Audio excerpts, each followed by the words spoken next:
খাবার, আজ আমি পেট ভরে ভাত খাবো। হ্যাঁ হ্যাঁ, খাবে তো বাবা। আপনাকে যে কি বলে ধন্যবাদ জানাবো তার ভাষা খুঁজে পাচ্ছি না। এই রামেশা, একটা হেল্প করবি? হ্যাঁ হ্যাঁ অবশ্যই, কি করতে হবে বল। এমন একটা গরিব এলাকা খুঁজে দিবি যেখানে কষ্ট হলেও সুখে থাকা যায়। তোর মুখে হঠাৎ এমন কথা? তুই গরিব এলাকাতে গিয়ে কি করবি? আমি তাদের কাছে গিয়ে থাকবো আর তাদের কষ্টটা অনুভব করব।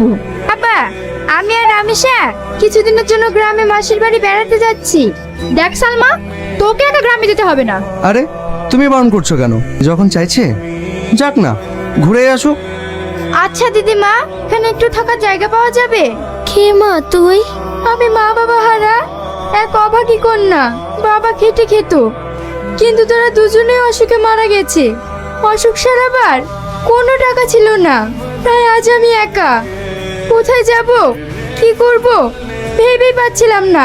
কিন্তু মা, আমি তো ঠিক মতন খেতে পাই না, তোকে কি খাওয়াবো?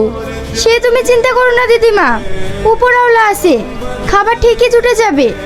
শুধু একটু থাকার জায়গা দিলেই হবে দিদিমা। আর তোমার তো কেউ নেই, এখন থেকে আমাকে তোমার নিজের নাতনি মনে করবে। স্যাঁতস্যাঁতে ঘরে থাকে কিভাবে? আমি তো একটু ঘুমাতে পারছি না, তারপরে এরা দুবেলা পেট পুরে খেতেও পায় না।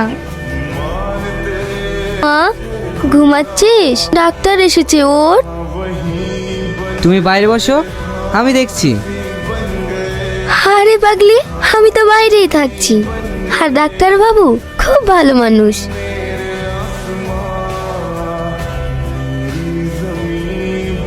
না না, টাকা লাগবে না। এলাকায় চিকিৎসা করে আমি কারোর সঙ্গে টাকা নিই না। তুই নিজের চেহারাটা কি অবস্থা করেছিস বলতো? তোকে তো চেনাই যাচ্ছে না। তুই যে সালমা, সেটা বুঝতেই আমার 2 মিনিট সময় লেগে গেছে। আরে ওসব কথা বাদ দে, এই নে এটিএম। চাল ডাল আলু যত যা লাগে এক গাড়ি কিনে নিয়ে আসবি। আর ওখানে গিয়ে কি কি বলতে হবে শোন।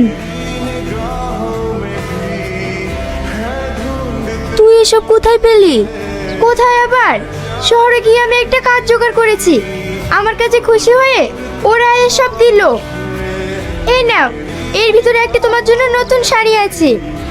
সত্যি করে বল না সালমা, তুই এসব কোথায় পেলি? আমি সত্যি বলছি দিদিমা, আমি যখন রাস্তা দিয়ে যাচ্ছিলাম হঠাৎ একটা বড়লোক মহিলার সাথে দেখা। তার হাতে অনেকগুলো ব্যাগ ছিল, আর আমি তাকে সাহায্য করলাম বলে সে আমাকে খুশি হয়ে এগুলো দিল। আর আমাকে বলল কাল থেকে আমি যেন ওনাদের বাড়িতে কাজ করি। কি? কাল থেকে তাহলে তুই ওইখানে থাকবি?